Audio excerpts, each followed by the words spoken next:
কেন আসছো তুমি এখানে? তোমার বিয়ে না,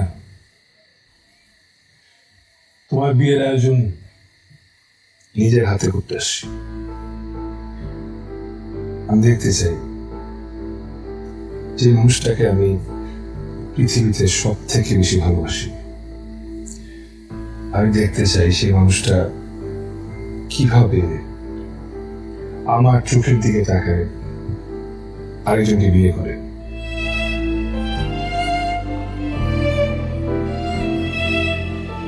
তুমি তুমি এখান থেকে চলে যাও। দেখো, ব্যাপারটা ব্যাপারটা ভালো হচ্ছে না, তুমি এখান থেকে চলে যাও। ভালো মন্দ আমি ভয় পাই। আমি এখন যে সময়ের মধ্যে দিয়ে যাচ্ছি, প্রত্যেকটা প্রেমিককে